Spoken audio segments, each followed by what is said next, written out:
love Daddy. Hey guys, welcome back. It's me, Gimpy. This is going to be a little something different from what I'm normally doing. It's for a playlist I'm starting called Games for You and Her. And it's going to be games that my wife loves playing with me, that she enjoys, that are a fair bit different than the war games that I've been putting up to this point.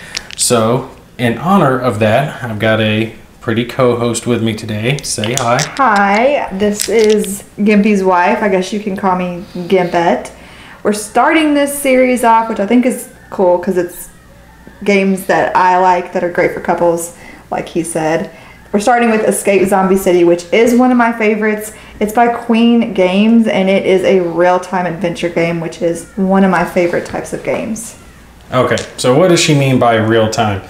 Real-time means, and I'm dropping a dice here, real-time means you're not taking turns, right? There's no I go, you go, or first turn marker, or any of that crap. It's everybody goes at the same time. Yep, everyone's going at the same time, and you're rolling your dice as fast as you can.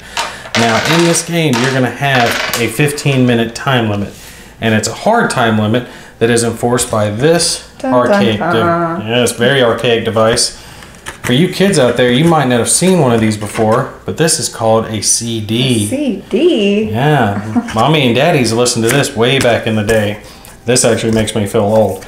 But the soundtrack for the game, there's a couple things on it, can be downloaded to your iPod, iPhone. You can find it almost anywhere. The iTunes store, online. What's the game board website? Yeah, Board Game Geek. I think you can get it there as well. So don't worry about that. It's neat that they include it, but it's really not needed at this point. We've got it set up here for the start of a 4-player game, which we have only done a couple of times with my brother and his wife.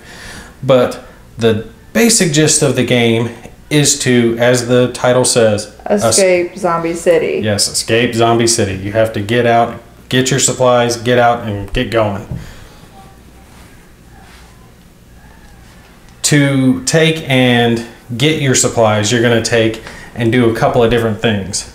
One of the things you're going to do is explore.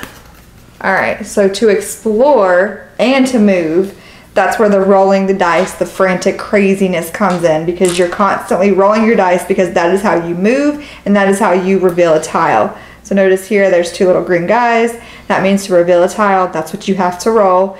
And then every time you reveal a tile, you will also draw one of these cards here from the graveyard.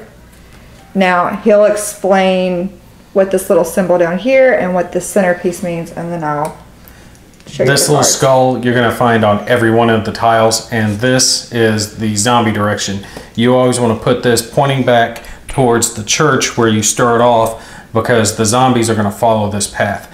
Now some tiles are going to have this corpse pile on it, and that's going to cause extra zombies to spawn during the game. That can be bad for you. It can be very bad. That's where these cards come into play. So every time you reveal a tile, you're going to draw one of these cards, and these all have different meanings. This is where that zombie or corpse pile can be bad, because if you draw this, it means a zombie spawns on every tile that has one of those corpse piles. So that can get pretty hairy, right, hon? Mm-hmm.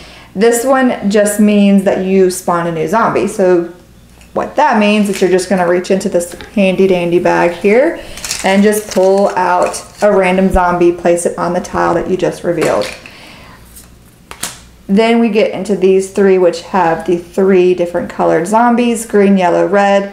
If you draw one of these, it just means that all of those colored zombies move one tile closer to the church. They are trying to get to the church. We're trying to go everywhere else. Now, unfortunately, if 3 zombies get to the church and fill up the graveyard, you have lost the game. So you want to try to slow them down at all times throughout the game. Now, as you're revealing these tiles, you're going to reveal some that have this on them. They will have the symbol of the items that you're looking for. These are stores that you can loot for items to bring back to your van to fill it up, to take and get out. So when you reveal one of these tiles, you'll take and set it down and take your item there And you're going to just match to that, flip it over to reveal what the actual item is, which really doesn't matter, but he can explain it. You can't have two of the same item, but the items themselves don't have any real merit on the game. Yeah, it doesn't matter specifically what items they are, as long as they're not duplicate items in your van. So if you get a duplicate, it's not going to do you any good. You're going to have to keep exploring. But you'll take and go get your item. And I'm so sorry. I was just going to say that it sometimes would still be good to clear that item off, because these can reset when the whole gong thing happens. Now, keep in mind that you can take and work together. As you're rolling frantically, trying to match the symbols, for example, on this one where you need 3 blue fists to take and pick up this tire, I can roll 2 blue fists and she can roll 1 blue fist, and we can combine our dice to take and pick up the tire, and only one of us can carry it back and deposit it at our location. And now remember, each tile that you go to, even if it's a tile you've been to before, you're having to roll those dice. So you'd have to roll 2 greens here to get here, and then a green and a red, a green running man and a red bat to get back to the church. And you have to do that every time. And while you're doing that, you're matching those symbols. Red, blue, and green are the symbols that you're generally trying to match. There's 2 other ones on the dice. There is a black zombie. Panic, and then this one, we don't know what this one's called, happy or something. But basically, this means that dice is no longer active. You can't use it. It is locked until you roll one of these bad boys, or good boys rather. These can unlock up to 2. So if this is what I just rolled in my hand, then that means I have 3 dice. These 2 are still locked till I roll another yellow. And you can borrow another player's yellow if they're on the same tile as you. But if you were in the same tile as a zombie and you roll one of the black panic dice, you're not allowed to unlock it even with the gold dice. Until the zombie is defeated. You have to kill the zombie, so it's very much easier to get locked down if you're on a tile fighting a zombie by yourself. So if possible, it is best to try to work with your allies. Yeah, move together. Yeah, work together, move together, kill the zombies. But throughout this whole time, you have to keep in mind, you got 15 minutes to gather up all the items that you need, which does change depending on the amount of players. As it shows here on your van tile, you need 5 for a 2-player game, 6 for a 3, and 7 for a 4, but it goes up to 9, so you can adjust it accordingly, you know, easier or harder as need be. But the time limit, though, it's almost like there's multiple time limits because of the gong. So at some point, and you don't know when that's going to be, a gong will sound. That is your cue for everyone to stop what they're doing and start frantically rolling to get back to the church before the second gong sounds. Everyone has to make it back before the second gong, or the game's over and we lose. So that is crucial. And then zombies, it's just like anything else. You got to roll the symbol on the zombie. It's not that we lose, it's that we lose a die. Oh, yes, I'm sorry. We all lose 1 die. And then everything is about the dice. That's why I said it's crazy. It's frantic. Everyone's constantly rolling and picking up, rolling and picking up. And it's the same with fighting a zombie. So if you come to a tile that has a zombie already on it, you can move past it and leave it there. You don't have to engage it. However, like he said, once 3 zombies are in the graveyard, the game is over. So it is a good idea to take these out when you can, and just like anything else, if you and another player are on the same tile as the zombie, you just need whatever the number is on here. So this is 3 red, so you just need 3 red total between the 2 of you to take the zombie off the board. So one of the other things to keep in mind is after your little panicked rush back to the church, once you're freed up and you can go back out, and like I said, it's very easy once you listen to the soundtrack to understand what the cues mean.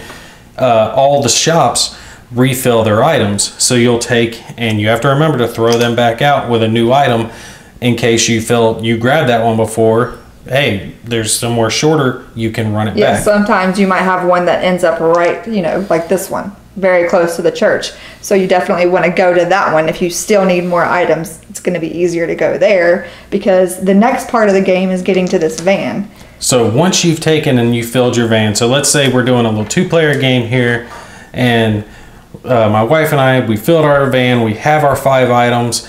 At that point, your meeples will come off the board and the van comes on the board. After we both have to make it to the church though before we can go into the van. You have to be on the same tile.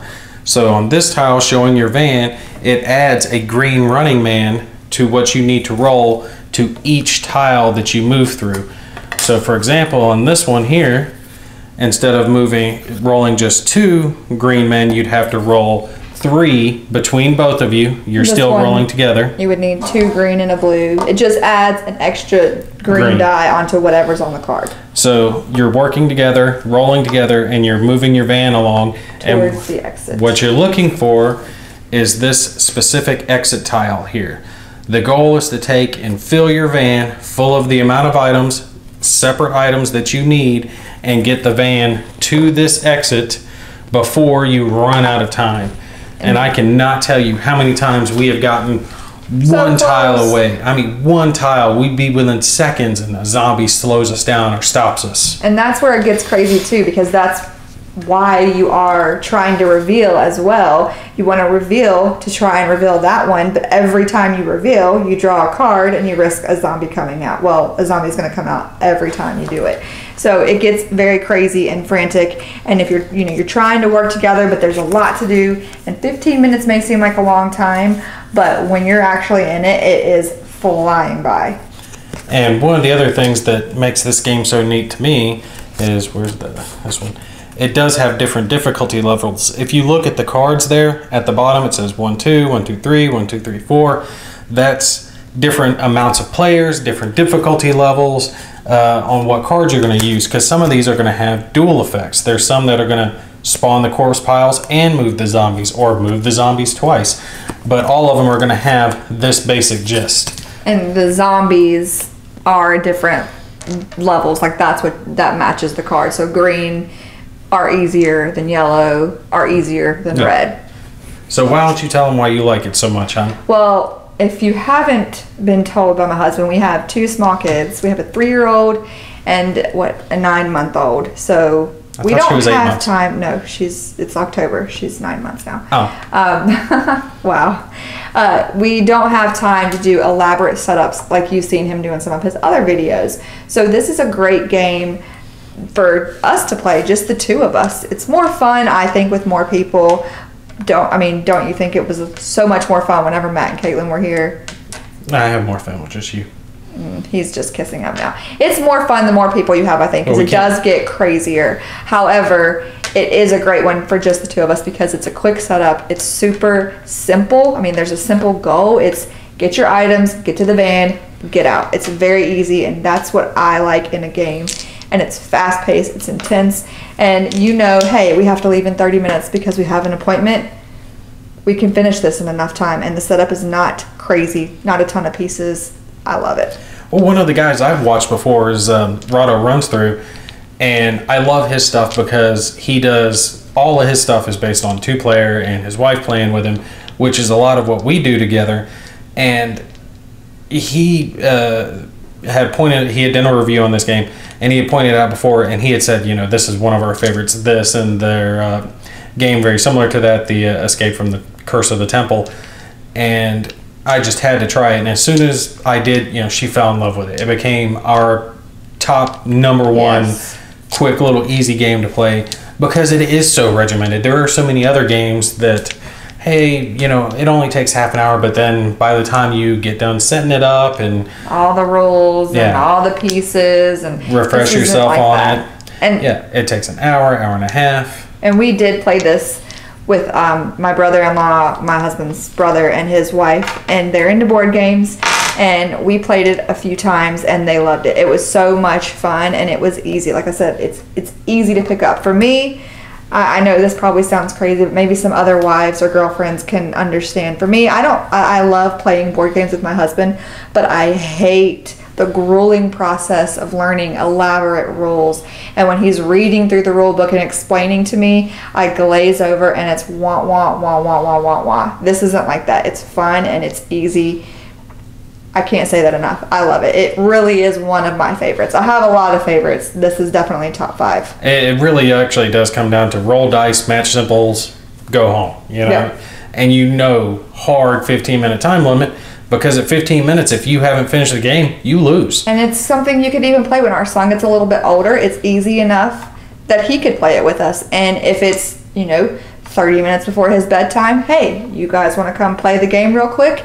It's just a fun, it's family friendly, it's not, you know, violent or gory, it's not inappropriate, it's really cool for all ages. The zombies are very cartoon-esque. Animated, yes. So we're going to be doing a scale that we're going to rate these games for you and her by, and we're going to do 1 to 5 Gimpy stars. So I give Escape Zombie City 5 Gimpy stars. And I gotta agree with her. 5 Gimpy stars. It's a perfect couples game. It's a perfect wife game, perfect kid game, party game. It covers so many different venues. Yeah, family night, party night, drunken night, whatever night. Yeah, it's fun. Play drinking Escape from Zombie City, strip Escape from Zombie. You know, just whatever. Yeah, no. Hey, a guy can drink, can he? But anyway, you guys, you know, keep an eye out. I'm gonna try to do some more of these with her.